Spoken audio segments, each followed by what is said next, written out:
A ver, pensemos en esto un segundo. ¿Y si las palabras que usamos para hablar sobre historia no fueran para nada neutrales? ¿Y si en vez de ser simples etiquetas, fueran en realidad herramientas poderosísimas que moldean activamente cómo vemos el pasado? Bueno, hoy vamos a explorar la historia a veces bien dramática de estas palabras clave, para entender cómo construyen y a veces cómo distorsionan nuestra percepción de la realidad. Esta frase es el corazón de todo lo que vamos a ver, porque entender los términos clave que usan los historiadores no es un simple ejercicio de memoria, no, para nada.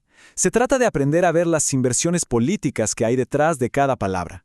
Porque al final, quien logra controlar el lenguaje del pasado, lo que realmente busca es darle forma a la identidad del presente. Así que este va a ser nuestro mapa para el recorrido. Primero, vamos a ver cómo las palabras funcionan como filtros. Después, le seguiremos la pista a la caída de la historiografía, que es una historia increíble. Luego, veremos cómo la filosofía le dio paso a la teoría. Analizaremos ese giro tan importante hacia el lenguaje y, finalmente, el regreso de la memoria. Y al terminar, quedará clarísimo por qué estas batallas por las palabras importan, y mucho. Bueno, arranquemos con la idea fundamental. El lenguaje que se usa en la historia no es una ventana transparente que nos deja ver el pasado tal cual fue. Es más bien un filtro, uno muy potente, que le da forma a lo que vemos y, a veces, hasta lo distorsiona. Y aquí está el meollo del asunto. Las palabras no solo describen el pasado, lo construyen. Cada término que se elige es como un ladrillo que se pone para levantar una narrativa. Entender esto no es un detallito menor, es la llave para poder leer la historia de una forma verdaderamente crítica. Ok, nuestra primera parada, la palabra historiografía. Su historia es la de un cambio de significado brutal, de cómo un concepto ambicioso se fue encogiendo hasta volverse otra cosa. Y esto nos dice muchísimo sobre cómo ha cambiado la profesión del historiador. Miren esta tabla, es clarísima. Por un lado, el uso tradicional, una práctica completa, una preocupación real por la condición humana que buscaba la sabiduría.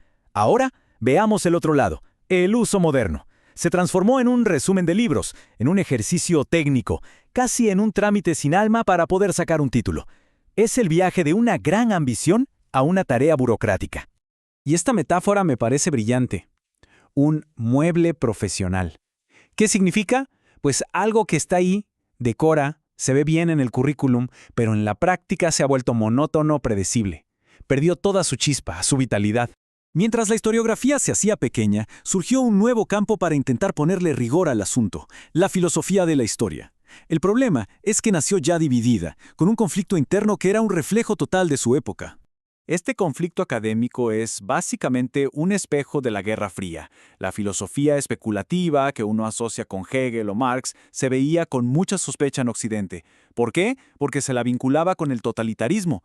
Y como reacción nació la filosofía analítica, que buscó un refugio seguro, apolítico, en la supuesta objetividad de la ciencia, tratando de aplicar leyes universales a la historia como si fuera física. Esta secuencia es fascinante, de verdad, y tiene una ironía increíble. Fíjense, en el 42, Hempel exige que la historia sea como una ciencia. Luego, en el 60, se lanza una revista llamada Historia y Teoría, justo para sonar más científica y no filosófica. Y entonces, solo 2 años después, ¡pum!, llega el golpe de gracia. Thomas Kuhn, que era historiador de la ciencia, demuestra que la propia ciencia no funciona como creía Hempel, que la ciencia no es lógica pura, sino que está moldeada por revoluciones y paradigmas históricos. O sea, el modelo que querían imitar se vino abajo desde adentro. Y este es el punto de quiebre. El fracaso de ese modelo científico dejó esta pregunta flotando en el aire. Y la respuesta iba a cambiar la disciplina para siempre. Y la respuesta a esa crisis no llegó de la ciencia, sino del arte. Fue un cambio total de perspectiva. Los historiadores empezaron a pensar, a ver, si la historia no puede ser una ciencia, ¿y si fuera una forma de literatura? Un artefacto que no se construye con hechos puros, sino con lenguaje. Este esquema lo resume perfecto. Fue como una reacción en cadena. Se rompe el modelo científico, eso provoca la crisis de Kuhn. La salida es girar hacia la estética. Si no es ciencia, entonces es arte. Y si es arte, entonces es un texto, una narrativa. Y de ahí nace la teoría con mayúscula. La idea de que el lenguaje no solo describe el mundo, sino que lo construye. Para poder analizar la historia como si fuera un texto, los historiadores tomaron prestadas herramientas de otros lados, sobre todo de la antropología. La idea central es esta. El lenguaje actúa como un prisma.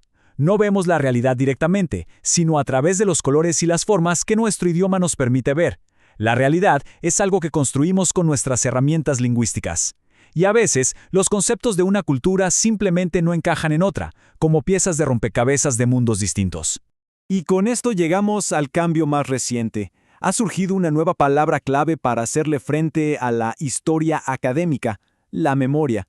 Es como si se intentara reencantar una disciplina que se había vuelto muy fría, muy abstracta. Esta comparación es clave. De un lado, la historia académica se presenta como objetiva, distante, como un objeto de museo. Del otro lado, la memoria. Es subjetiva, colectiva, cálida. Se conecta con la identidad, con las emociones de los grupos, sobre todo de aquellos que la historia oficial había dejado de lado. Es la diferencia entre la fría abstracción de la teoría y el calor de una herencia que se siente viva. Y esta frase de Lincoln captura perfecto el poder que tiene la memoria. No es algo analítico, es afectivo. Busca conectar a las personas emocionalmente con su pasado, crear un lazo, un sentimiento. Muy bien, vamos atando todos los cabos. ¿Por qué es tan importante seguirle el rastro a estas palabras? Porque lo que está en juego es enorme. Exacto. Este viaje que hicimos, de la historiografía a la teoría y de ahí a la memoria, no es solo un debate para académicos. Es un mapa de las batallas intelectuales y políticas sobre cómo nos definimos, sobre qué pasado elegimos recordar y cómo lo queremos hacer. Y aquí está la conclusión más importante de todas. Entender este vocabulario no es una cuestión de ser más o menos erudito. Es una cuestión de poder. Se trata de descifrar quién tiene la autoridad para contar la historia, qué voces se escuchan más fuerte y cuáles son silenciadas.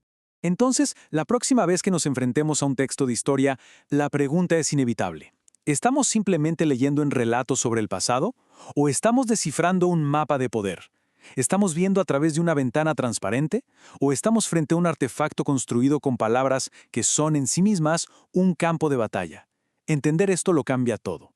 Cambia por completo nuestra forma de leer la historia.